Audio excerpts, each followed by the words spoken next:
জয় গৌর, জয় নিতাই। আজ 23শে জ্যৈষ্ঠ 1432 ও 7ই জুন 2025 শনিবার, নির্জলা একাদশী। এই নির্জলা একাদশীর দিনে আজ আমি শ্রী চৈতন্য চরিতামৃত পাঠ করছি। আজ আমি পাঠ করছি শ্রী চৈতন্য চরিতামৃতের মধ্যলীলা প্রথম খণ্ড, তৃতীয় পরিচ্ছেদ। মহাপ্রভুর সন্ন্যাস গ্রহণের পর অদ্বৈত গৃহে প্রসাদ সেবনের শ্লোক 42 থেকে 62।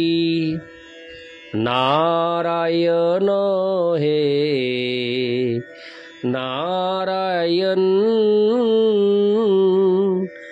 ভবভয়হরণম নারায়ণ। শ্লোক 42।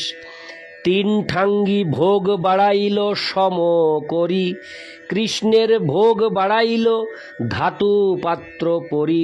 শ্লোকার্থ: সমস্ত খাবার তিনটি সমান ভাগে ভাগ করলেন। তার একটি ভাগ শ্রীকৃষ্ণের ভোগের জন্য ধাতু পাত্রে রাখা হলো। তাৎপর্য: এই শ্লোকের বাড়াইল শব্দটি অত্যন্ত তাৎপর্যপূর্ণ। এই সাধু শব্দটি বাংলার গৃহস্থের গৃহে ব্যবহৃত হয়। রান্না করা খাবারের একটি অংশ যখন নিয়ে নেওয়া হয় তখন প্রকৃতপক্ষে তা কমে যায়, কিন্তু বাড়াইল শব্দটির অর্থ হচ্ছে বর্ধিত হওয়া। খাদ্যদ্রব্য যদি শ্রীকৃষ্ণের ভোগের জন্য প্রস্তুত করা হয় এবং ভগবানকে ও বৈষ্ণবদের নিবেদন করা হয় তাহলে তা বর্ধিত হয়, কমে যায় না। ইতি শ্লোক 42। শ্লোক 43। 32 আঠিয়া কলার আঙ্গটিয়া পাতে, দুই ঠাঙ্গি ভোগ বাড়াইল ভালো মতে।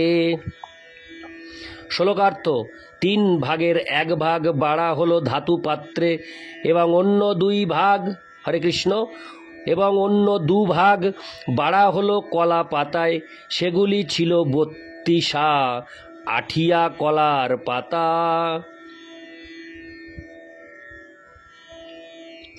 এবং সেগুলি মাঝখান থেকে না চিরে আস্তই রাখা হয়েছিল। ইতি শ্লোক 43। শ্লোক 44। মধ্যে পীত ঘৃত সিক্ত শাল্বন্যের স্তূপ, চারিদিকে ব্যঞ্জন ডোঙ্গা আর মুদগ স্যুপ। শ্লোকার্থ: শালি ধানের চাল খুব ভালো করে রান্না করে স্তূপাকারে রাখা হয়েছিল এবং তার মাঝখানে একটি গর্ত করে তাতে ঘি ঢেলে দেওয়া হয়েছিল। সেই অন্নের স্তূপের চারপাশে ছিল কলা পাতার ডোঙ্গায় নানাবিধ ব্যঞ্জন ও মুগ ডাল। ইতি শ্লোক 44। শ্লোক 45। সার্দ্রক বাস্তুক শাক বিবিধ প্রকার, পটল কুষ্মাণ্ড বড়ি মান কচু আর। শ্লোকার্থ: বিবিধ ব্যঞ্জনের মধ্যে ছিল পটল, কুমড়ো, মানকচু, আদা কুচি দিয়ে তৈরি স্যালাড এবং বিবিধ প্রকারের শাক। ইতি শ্লোক 45। শ্লোক 46।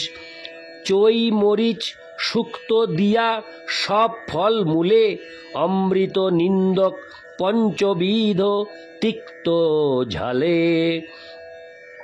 শ্লোকার্থ: চৈ মরিচ দিয়ে 5 প্রকার তিত ও ঝালের শুক্তো রান্না করা হয়েছিল, যার স্বাদ অমৃতের স্বাদকেও হার মানায়। ইতি শ্লোক 46। শ্লোক 47। কোমল নিম্বপত্র সহ ভাজাবার তাকি, পটল ফুল বড়ি ভাজা কুষ্মাণ্ড মান চাকি। শ্লোকার্থ: কচি নিম পাতা দিয়ে বেগুন ভাজা হয়েছিল, ফুল বড়ি দিয়ে পটল ভাজা হয়েছিল এবং কুমড়ো ও মানকচু ভাজা হয়েছিল। তাৎপর্য: অভিজ্ঞ গ্রন্থকার ছিল কৃষ্ণদাস কবিরাজ গোস্বামী বর্ণিত এই সমস্ত উৎকৃষ্ট রান্নার পদগুলি আমাদের রান্নার বইয়ে যুক্ত করার জন্য আমাদের সম্পাদককে আমরা অনুরোধ করি। ইতি শ্লোক 47, শ্লোক 48। নারিকেল শস্য ছানা শর্করা মধুর মোচা ঘণ্ট দুগ্ধ কুষ্মাণ্ড সকল প্রচুর। শ্লোকার্থ: নারিকেলের শ্বাস ছানা ও শর্করা দিয়ে এক মধুর উপাদেয় খাবার তৈরি করা হয়েছিল, আর ছিল মোচা ঘণ্ট দুগ্ধ কুষ্মাণ্ড। এই সবই প্রচুর পরিমাণে তৈরি করা হয়েছিল। ইতি শ্লোক 48, শ্লোক 49। মধুরাম্ল বড়া অম্লাদি 5-6 সকল ব্যঞ্জন কইল লোকে যত হয়। শ্লোকার্থ: মধুরাম্ল বড়া এবং 5-6 প্রকার টক রান্না করা হয়েছিল।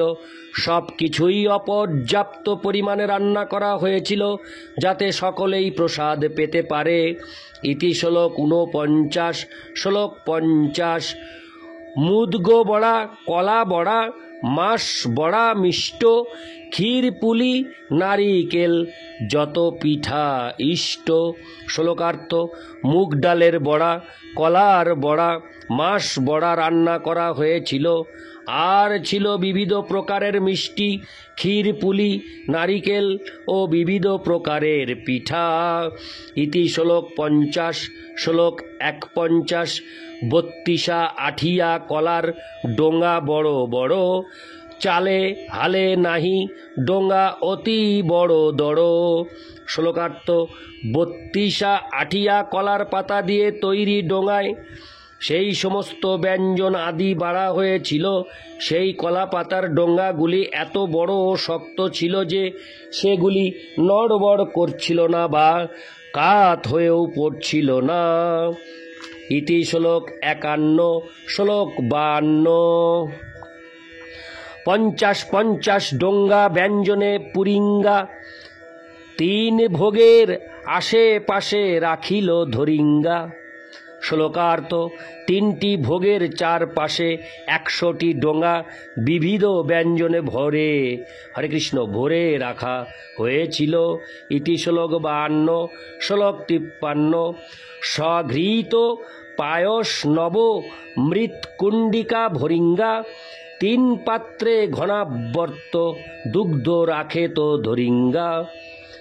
শ্লোকার্থ: সেই সমস্ত ব্যঞ্জনের সঙ্গে ছিল ঘৃত মিশ্রিত মিষ্টান্ন, সেগুলি নতুন মাটির পাত্রে রাখা হয়েছিল, আর 3টি পাত্রে খুব ঘন করে জাল দেওয়া দুধ রাখা হয়েছিল।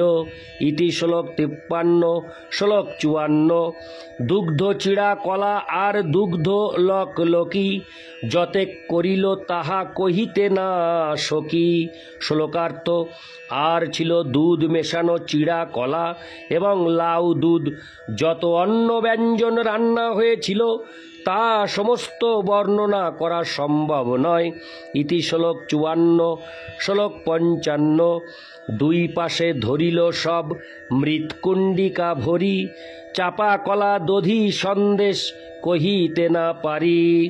শ্লোকার্থ: চাপা কলা, দই সন্দেশ আদি বিবিধ প্রকারের মিষ্টান্ন যা বর্ণনা করা সম্ভব নয়, সেই সমস্ত মাটির পাত্রে ভরে 2 পাশে রাখা হয়েছিল। ইতি শ্লোক 55, শ্লোক 56। অন্ন ব্যঞ্জন উপরি দিল তুলসী মঞ্জুরি, 3 জলপাত্রে সুবাসিত জল ভরি। শ্লোকার্থ: অন্ন ব্যঞ্জনের উপরে তুলসীর মঞ্জরি দেওয়া হয়েছিল এবং 3টি জলপাত্রে সুবাসিত জল ভরা হয়েছিল। ইতি শ্লোক 56, শ্লোক 57। 3 শুভ্র পীঠ তার উপরি বসন, এই রূপে সাক্ষাৎ কৃষ্ণে করাইল ভোজন। শ্লোকার্থ: নরম সাদা কাপড় দিয়ে 3টি আসন পাতা হয়েছিল, এভাবেই সাক্ষাৎ শ্রীকৃষ্ণকে ভোজন করানো হলো। ইতি শ্লোক 57, শ্লোক 58। আরতির কালে দুই প্রভু বোলাইল, প্রভু সঙ্গে সবে আসি আরতি দেখিল। শ্লোকার্থ: এভাবেই ভোগ নিবেদন করার পর ভোগ আরতির সময় অদ্বৈত আচার্য প্রভু শ্রী চৈতন্য মহাপ্রভু ও নিত্যানন্দ প্রভুকে ডেকে পাঠালেন এবং দুই প্রভুর সঙ্গে সকলে এসে আরতি দেখলেন। ইতি শ্লোক 58, শ্লোক 59। আরতি করিয়া কৃষ্ণে করালো শয়ন, আচার্য আসি প্রভু হরে কৃষ্ণ প্রভুরে তবে কইলা নিবেদন। শ্লোকার্থ: আরতির পর শ্রীকৃষ্ণকে শয়ন দেওয়া হলো। তারপর অদ্বৈত আচার্য প্রভু এসে শ্রী চৈতন্য মহাপ্রভুকে বললেন। ইতি শ্লোক 59, শ্লোক 60। গৃহের ভিতরে প্রভু করুণ গমন, দুই ভাই আইলা তবে করিতে ভোজন। শ্লোকার্থ: প্রভু অনুগ্রহ করে গৃহের ভিতরে আসুন। তখন দুই ভাই শ্রী চৈতন্য মহাপ্রভু ও নিত্যানন্দ প্রভু প্রসাদ সেবা করতে এলেন। ইতি শ্লোক 60, শ্লোক 61।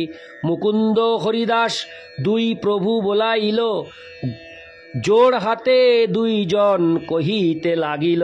শ্লোকার্থ: শ্রী চৈতন্য মহাপ্রভু ও নিত্যানন্দ প্রভু তখন মুকুন্দ ও হরিদাসকে তাদের সঙ্গে আসতে বললেন, কিন্তু মুকুন্দ ও হরিদাস উভয়েই করজোড়ে তাদের বললেন। ইতি শ্লোক 61, শ্লোক 62। মুকুন্দ কয়ে মোর কিছু কৃত্য নাহি সরে, পাছে মুঙ্গি প্রসাদ পামু তুমি যাহ ঘরে। শ্লোকার্থ: মুকুন্দ বললেন, হে প্রভু, আমার এখনো কিছু কৃত্য বাকি রয়েছে, আমি পরে প্রসাদ গ্রহণ করব, এখন আপনারা ঘরে যান। ইতি শ্লোক 62। নারায়ণ হে নারায়ণ, ভবভয় হরণম নারায়ণ। জয় গৌর, জয় নিতাই।